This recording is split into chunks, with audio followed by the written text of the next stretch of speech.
Par contre, je pense que la prochaine rencontre, ou avant la prochaine rencontre d'ailleurs, s'ils me demandent vraiment ce colloque, c'est moi qui leur poserai des questions. C'est moi qui les interrogerai. Oui, pour leur dire, quelle église êtes-vous? À quelle église avons-nous affaire? Moi, je voudrais savoir si j'ai affaire à l'église catholique ou si j'ai affaire à une autre église, à une contre-église, à une contrefaçon de l'église.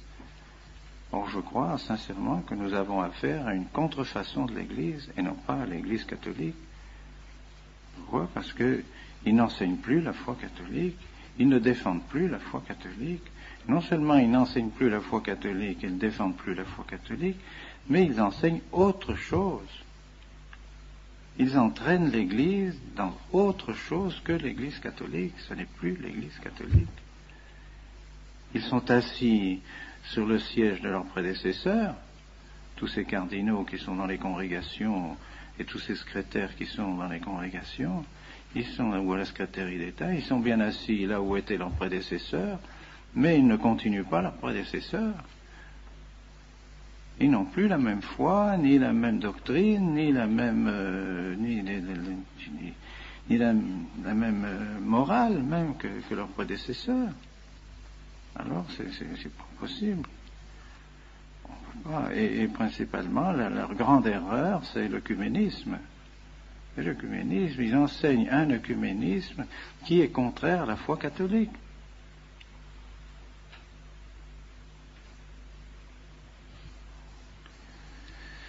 Et je dirais que pensez-vous des anathèmes du Concile de Trente? Que pensez-vous des anathèmes du Concile de l'encyclique Auctorem Fidei sur le Concile de Pistoie? Que pensez-vous du syllabus? Que pensez-vous de l'encyclique sur Immortale Dei du pape Léon XIII?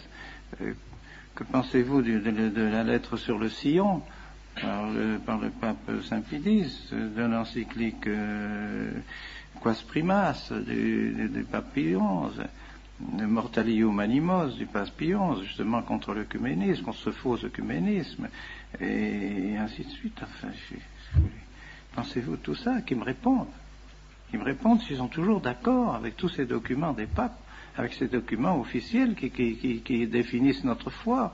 Ce ne sont pas des documents quelconques, ce ne sont pas des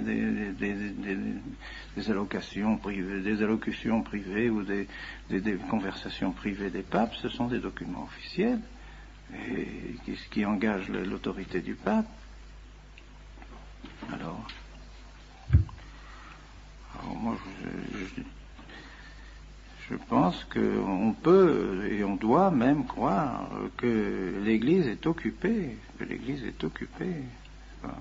Elle est occupée par cette contre-Église que nous connaissons bien et que les papes connaissent parfaitement et que les papes ont condamné tout au long des siècles, depuis maintenant bientôt 4 siècles.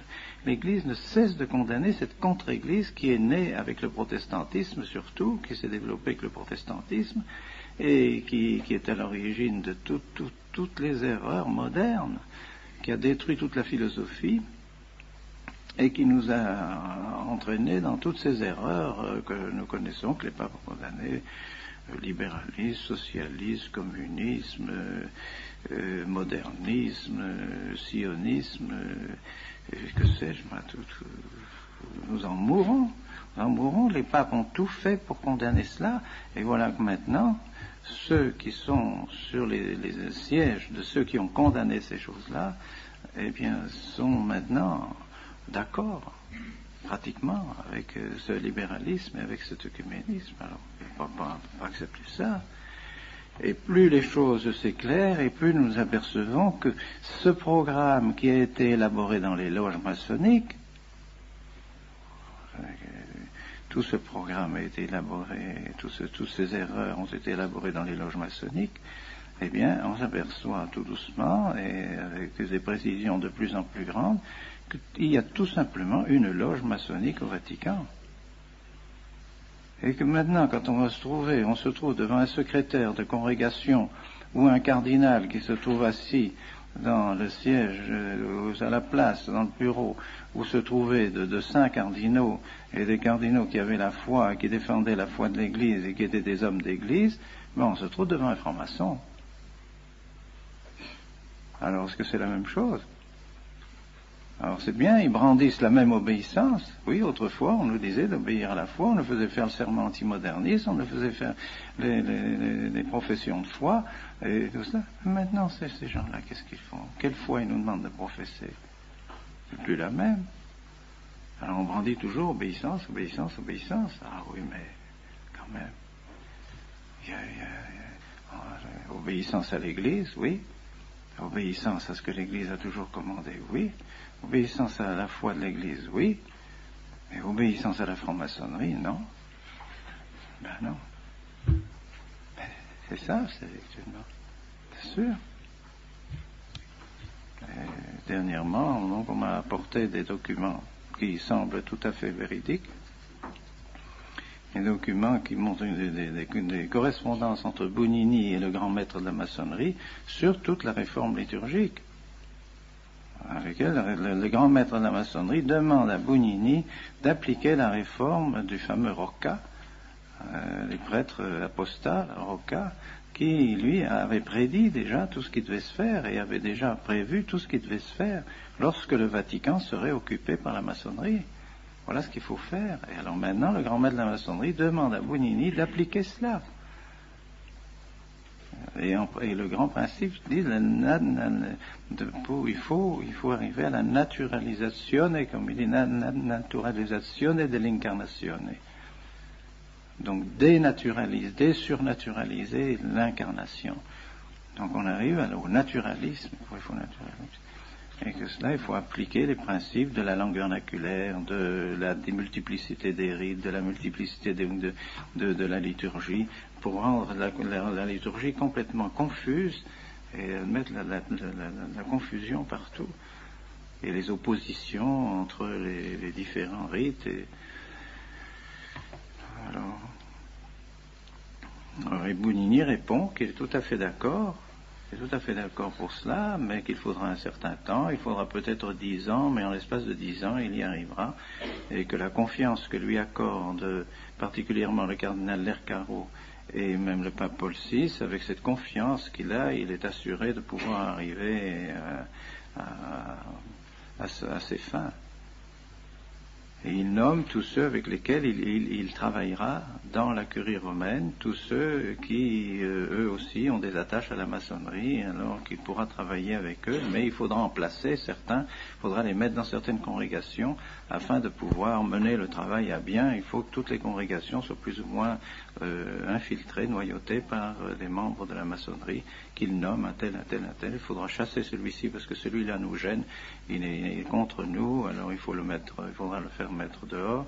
Il faudra supprimer la congrégation des rites, mais c'est pas la congrégation des rites, c'est la congrégation des sacrements, et il a réussi à supprimer la congrégation des sacrements pour tout mettre sous la congrégation des rites, par conséquent tout mettre sous son autorité. Tout ça, il le dit dans les lettres au grand maître de la maçonnerie. Alors, qu'est-ce que vous voulez? Ah non, qu'on ne nous parle pas d'obéissance.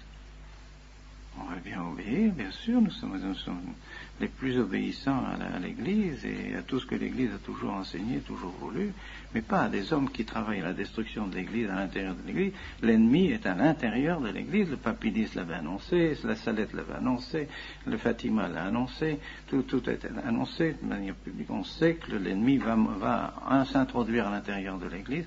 Eh bien, il y est. Alors qu'ils ne viennent pas demander, il faut arrêter les ordinations. Qui demande d'arrêter les ordinations? Qui demande de ne plus faire de bons prêtres? Qui? C'est le Saint-Esprit ou c'est le diable? C'est clair, quoi. C'est clair. Est-ce que un pouvoir normal dans l'Église peut demander à un évêque de ne plus faire de bons prêtres? Est-ce qu'un pouvoir normal dans l'Église peut demander une chose pareille? Peut demander de supprimer les séminaires, des séminaires qu'ils savent, bon, ils le savent, ils l'ont dit, c'était des bons séminaires. Ils savent que la doctrine qu'on vous enseigne est la vraie doctrine. Ils le savent. Ils l'ont écrit. Ils savent parfaitement. Ils l'ont écrit dans le rapport des visiteurs. Les visiteurs l'ont dit. On fait un excellent rapport en faveur du séminaire. C'est ce que le cardinal Garonne m'a dit à moi-même quand il m'a demandé de venir à Rome. Il a dit, oui, le rapport est bon. Nous savons que le séminaire est bon, etc. Alors, pourquoi fermer le séminaire? Tout simplement parce que nous ne voulons pas suivre ces orientations maçonniques de l'œcuménisme, toutes ces orientations nouvelles qui ont été forgées dans les loges maçonniques. Alors on veut fermer le séminaire. Mais non, c'est pas possible. Ça vient pas du Saint-Esprit, ça vient pas de l'Église, c'est pas l'Église qui nous demande de fermer le séminaire. C'est pas l'Église, c'est pas le pape en tant que pape, ce sont pas ceux qui sont écrits en tant qu'ils sont vraiment les successeurs de ceux qui étaient avant eux, non. C'est une loge maçonnique qui est arrivée à pénétrer à l'intérieur du Vatican, qui mène tout, et qui évidemment ne peut pas nous sentir, c'est clair, c'est évident, que nous faisons obstacle à leur plan de destruction du sacerdoce, de destruction de la messe, de destruction de la liturgie, c'est évident, c'est évident. Alors est-ce que nous devons obéir? Moi, je crois en conscience devant mon Dieu. Quand il me dit réfléchissez bien en conscience devant Dieu ce que vous faites, ben oui, j'ai tout réfléchi devant mon Dieu. Si je me trompe, que le bon Dieu me donne la lumière pour me montrer que je me trompe, je ne crois pas. Je crois vraiment que en faisant ce que je fais et en ordonnant les prêtres que je vais ordonner, je crois que je sers l'Église. Je ne le ferais pas si j'avais seulement un instant la pensée que ça pouvait être contraire au bien de l'Église. Je m'abstiendrai bien sûr de faire des choses pareilles, c'est trop grave. C'est bien le contraire. Enfin, les faits sont évidents maintenant. Les effets de cette réforme et de cette persécution de l'Église à l'intérieur de l'Église sont clairs, tout le monde. Ça devient de plus en plus clair. Il suffit de lire la documentation catholique à chaque fois pour s'apercevoir combien les idées fausses sont infiltrées dans les documents épiscopaux, dans tous les documents, toutes ces commissions théologiques. Lisez celui qu'on m'a donné à midi, une commission de théologie. Mais c'est plein d'erreurs, plein d'erreurs. C'est un esprit faux, un esprit qui n'est pas du tout l'esprit de l'Église. Alors, c'est pour ça que nous n'hésitons pas un instant et j'espère que le bon Dieu continuera à nous bénir.